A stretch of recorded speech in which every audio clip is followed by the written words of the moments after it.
नमस्कार. मी मोरेश्वर. हाय Maharashtra YouTube news चॅनलमध्ये आपलं स्वागत आहे.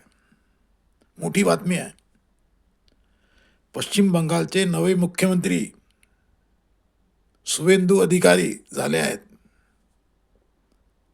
शुवेंदू अधिकारी यांच्या नावाची अधिकृत घोषणा केंद्रीय गृहमंत्री अमित शाह यांनी आज बंगालमध्ये जाऊन केली. बंगालच्या भाजप विधिमंडळ पक्षनेत्यांची आज दुपारी बैठक झाली.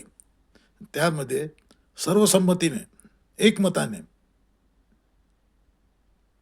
शुवेंदू अधिकारी यांचं नाव पुढे आलं. म्हणजे बैठकीमध्ये दुसऱ्या कोणीही कुठलंही नाव सुचवलेलं नाही. फक्त सर्वांनी एकमताने म्हटलं की आम्हाला शुवेंदू अधिकारी पाहिजे. त्यामुळे शुवेंदू अधिकारी आता बंगालचे नवे मुख्यमंत्री झाले आहेत. खुद्द अमित शहा यांनी घोषणा केली. उद्या दुपारी 11 वाजता, उद्या सकाळी 11 वाजता बंगालच्या परेड ग्राउंडवर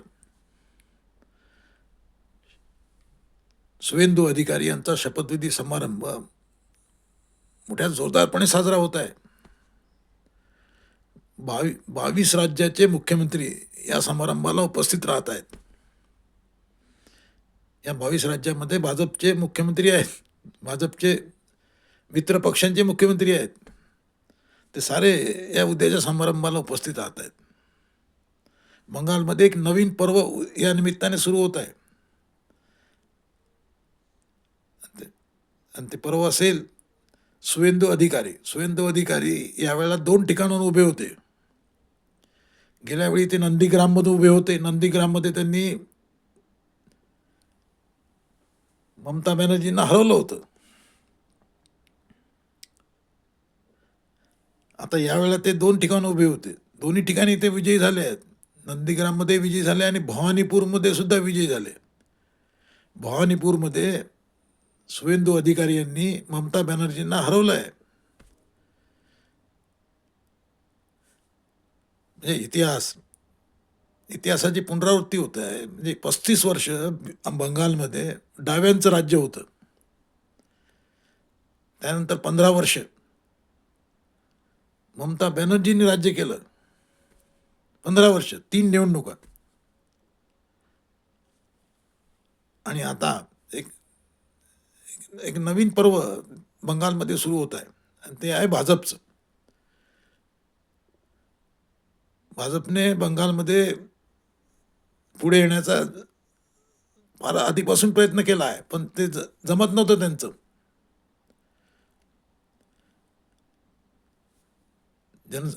भाजपचे नेते म्हणजे जनसंघाचे नेते श्यामाप्रसाद मुखर्जी हे नेहरूंच्या मंत्रिमंडळातले पहिल्या मंत्रिमंडळातले मंत्री होते.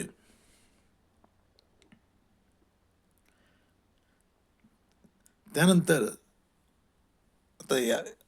आता या निमित्ताने, या निवडणुकीनिमित्ताने भाजपला चान्स मिळाला आहे. भाजप बहुमताने बंगालमध्ये निवडून आलेला आहे. हे पहिल्यांदा झालेलं आहे. 5 राज्यांच्या निवडणुका झाल्या. त्या 5 राज्यांमध्ये साऱ्यांचं लक्ष बंगालवर होतं. ते बंगालमध्ये भाजपने बाजी मारली आहे. आणि आता बंगालचं सरकार, बंगालचं मंत्रिमंडळ एक हिंदुत्व विचारसरणीचं सरकार बंगालमध्ये सत्तेत येत आहे पहिल्यांदाच. आधी डाव्यांचं होतं, नंतर ममताचं आलं आणि आता आहे. काय तुमची कॉमेंट आहे?